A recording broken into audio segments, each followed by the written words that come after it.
सभी को जय मसीह की, जय मसीह की। आप सभी का हम स्वागत करते हैं। आज हम लेके आए हैं पहला शामुएल हन्ना और अली की कहानी कि हन्ना और अली की कहानी क्या है।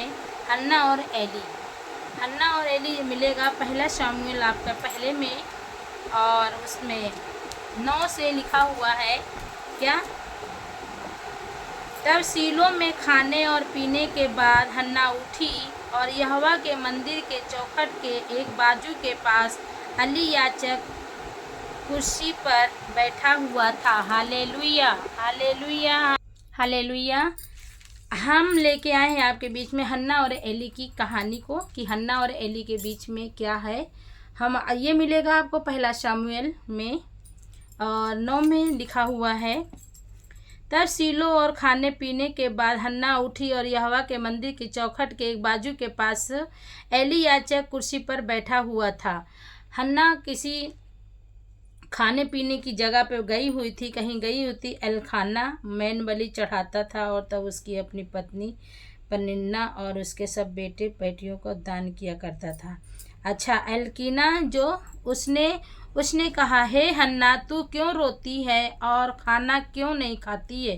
हन्ना खाना नहीं खा रही थी, रो रही थी। और तेरा मन क्यों उदास है? क्या तेरे लिए मैं 10 बेटों से भी अच्छा नहीं हूँ? हन्ना का पति कह रहा है कि हन्ना से कहता है कि हन्ना, तू खाना क्यों नहीं खा रही है? तू क्यों उदास है, क्यों रो रही है? क्या मैं तेरे बच्चों से बढ़कर नहीं हूँ? तू मुझसे प्यार नहीं करती है?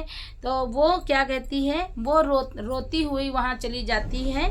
हाँ, वहाँ पे प्रभु के भवन में चली जाती है। रोते हुए वो खाना खाने के बाद अब जब उसका पति कहता है तब वो खाना खा लेती है। जब उसको कहता है, मनाता है कि खा ले, तू क्यों दुखी है, परमेश्वर तेरा कोख को खोलेगा, तू क्यों रोती है। तो पवित्र आत्मा उस पर उमड़ता है और वो खाना खाती है। फिर इसके बाद जाती है प्रभु के चौखट में, प्रभु के भवन में जाती है। वहाँ पे रो रो के प्रार्थना करती है।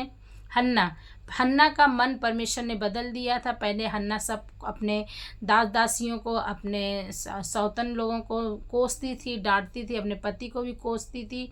फिर जब प्रभु का आत्मा ने उसके जीवन में काम किया तो वो दीन और नम्र हुई। फिर प्रभु के चौखट में गई और वहाँ जाके उसने क्या किया, रो के प्रार्थना करने लगी।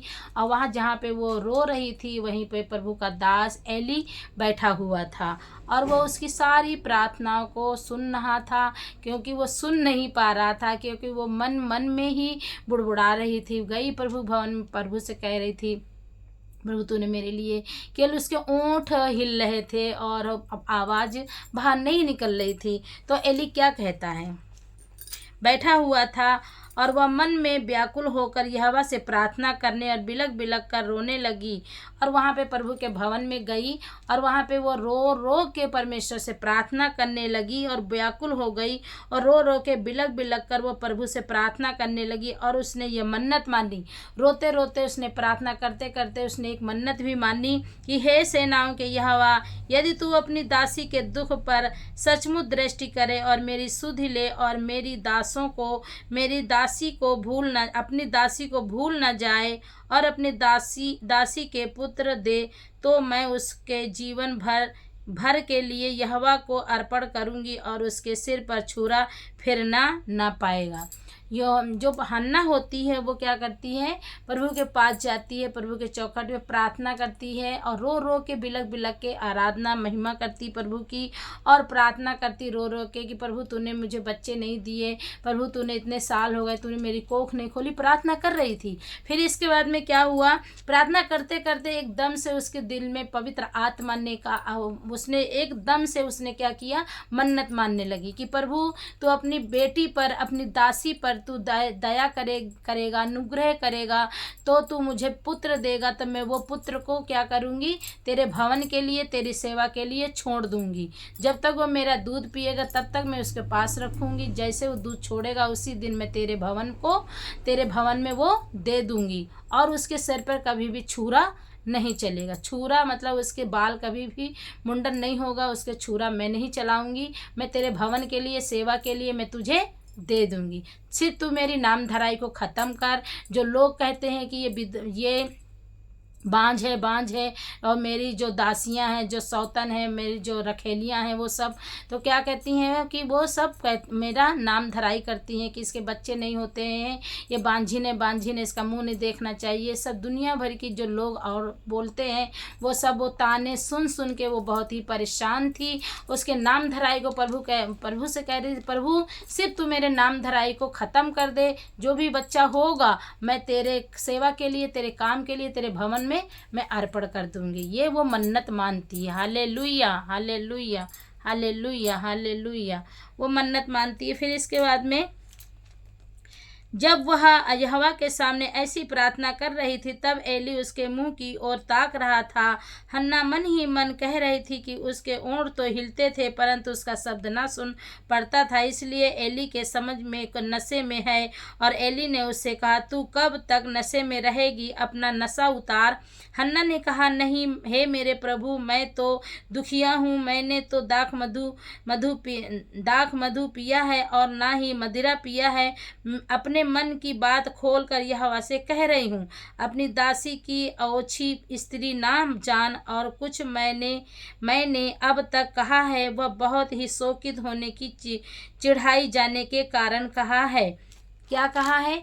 वो क्या कहने लगी? वो जो प्रभु का दास जो वहाँ पे बैठा था, वो जो सुन रहा था, उसकी आवाज़ उसे सुनाई नहीं दे रही थी, वो मन ही मन में कह रही थी। तो वो कहने लगा कि तू क्या बड़बड़ा रही है? तू सुबह सुबह दाख मदिरा पी के आई है, यहाँ प्रभु के भवन में मदिरा पी के आई। तो वो कहने लगी कि नहीं प्रभु के दास, वो गुस्सा भी हो सकती थी कि मैं तो प्रार्थना कर रही हूँ और तुम्हें दिखाई नहीं दे रहा है कि मैं प्रार्थना कर रही हूँ और मैं मदिरा पी के आऊँगी प्रभु के भवन पर। नहीं, उसने किसी भी प्रकार का कोई गुस्सा नहीं किया। प्रभु के दास से बड़े प्यार से, दीन होके, नम्र होके उससे कहा कि हे प्रभु के दास, मैं दुखी हूँ, दुखिहारिन हूँ। मुझे लोगों ने चिढ़ाया है, मुझे परेशान किया है, मुझे सब चिढ़ाते हैं। मेरी नाम धराई को प्रभु ख़त्म करेगा। मुझे परमेश्वर जो मैं वरदान मांग रही हूँ प्रभु मुझे पूरा करेगा। तो मैं परमेश्वर से मैं प्रार्थना कर रही हूँ, प्रभु से मैं मन्नत मान रही हूँ, प्रभु से मैं प्रार्थना कर रही हूँ। मैं कुछ नहीं कर रही हूँ, मैंने नशा नहीं किया है। तो वो प्रभु का दास क्या कहता है? प्रभु का दास कहता है, एली ने कहा, कुशल से चली जा, इजराइल का परमेश्वर तुझे मन चाह बर दे। उसने कहा, तेरी दासी तेरी दृष्टि में अनुग्रह पाए। वह तेरी स्त्री चली गई और खाना खाया और उसका मुंह कभी उदास ना हुआ। फिर एली ने प्रभु के दास ने क्या कहा कि प्रभु के दास ने कहा, हे बेटी उठ, और तेरी प्रार्थना प्रभु ने सुन ली है। जो तू प्रार्थना में मांग रही है परमेश्वर ने तुझे दे दिया है। तेरी प्रार्थना को सुन लिया। अब तू जा, कुशल होके, कुशल से अच्छे से जा, अपने घर में खा पी। और फिर वो स्त्री वो चली गई, प्रभु का धन्यवाद किया और वो एली प्रभु के दास का भी धन्यवाद किया। फिर इसके बाद वो वहाँ से चली गई, फिर अपने घर में गई, खाना पीना खाया। फिर वो कभी दुखी नहीं हुई, कभी नाराज नहीं हुई, कभी गुस्सा नहीं हुई, सिर्फ प्रभु का धन्यवाद करती रही कि परमेश्वर ने मेरी प्रार्थना को सुन लिया है और परमेश्वर मुझे प्रार्थना का जवाब देगा। और परमेश्वर से वो कभी भी उदास नहीं हुई। फिर क्या हुआ? वो कभी भी उदास नहीं हुई। परमेश्वर के भवन से वो चली गई। एली ने उसे जैसे ही उसे समझाया वैसे वो चली गई और तुरंत जाके वो क्या की, अपने घर में गई और अपने पति से भी गुस्सा नहीं की। और उसके पति के जितनी भी उसकी रानियां थीं उससे भी किसी से उसने कोई गिला शिकवा नहीं किया, कोई भी बात नहीं कही, कोई भी वो गुस्सा नहीं हुई, नाराज नहीं हुई, बल्कि उसके अंदर प्रभु का आत्मा आ गया था। वे आनंद के साथ भर गई थी। प्रभु ने अपनी शांति से, अपने आनंद से उसे भर दिया था। तो फिर इसके बाद में वो कभी भी अपने पति से भी नहीं गुस्सा की, अपने रानियों से भी, उनके पति से भी उसने गुस्सा नहीं की। और क्या किया? वो सुखी रही, आनंदित रही, मगन रही प्रभु में। और सच में परमेश्वर का ये जो मन्नत इसने मानी पूरा हुआ। हम परमेश्वर का धन्यवाद देते हैं। जैसे परमेश्वर के सम्मुख ये हन्ना बहन आई, हन्ना स्त्री आई, हन्ना आई, जैसे प्रभु के सामने आई, दीन और नम्र हुई, प्रभु के सामने अपने दुख को रखा, अपने गुनाहों पापों को माना और पश्चाताप किया और प्रभु के सामने आई। उसने पश्चाताप किया, अपने गुनाहों पापों को पश्चाताप करके, और कभी ना फिर दोबारा पाप ना करने का वादा किया। फिर प्रभु से समीप बैठी और प्रभु से वादा किया, प्रभु जो तू मेरा नाम धराई को, मेरे शर्मिंदगी को दूर करेगा तो मैं फिर ऐसा कभी मैं तेरे भवन के लिए मैं दे दूंगी। जो मैं मांग रही हूँ प्रभु वो तू मुझे दे देगा। तो मेरी नाम धराई को मेरे नाम धराई को मेरे शर्मिंदगी को दूर करेगा खुदा, तो मैं तेरे भवन के लिए दे दूंगी। ये मैं मन्नत मानती हूँ प्रभु, और उसकी मन्नत पूरी हुई। ऐसे ही आप भी और मैं भी प्रभु के समीप जाएंगे, पश्चाताप करेंगे, दीनों नम्र होंगे और परमेश्वर से प्रार्थना करेंगे, मन्नत मानेंगे। जो भी चीज़ को आपको लेना है, पढ़ाई लिखाई में जॉब लेनी है, बिजनेस लेना है, वीज़ा लेना है, और बच्चे लेने हैं, बस किसी भी चीज़ की आशीष आपको पानी है, तो पहले अपने आप को दीन करें, नम्र करें, पश्चाताप करें, गुनाहों की माफ़ी मांगें, फिर परमेश्वर के सामने जाएं और अपनी प्रार्थना को रखें और मन्नत माने कि परमेश्वर मन्नत की प्रार्थनाओं को परमेश्वर तुरंत पूरी करता है। और प्रभु की मन्नत जो माने वो सब पूरा भी करें, ध्यान रखें पूरा करने में। तो ये वचन के द्वारा परमेश्वर आप सभी को ब्लेस करे और ये वचन आपके जीवन में सगुना फलों को लेके आए। God bless you all.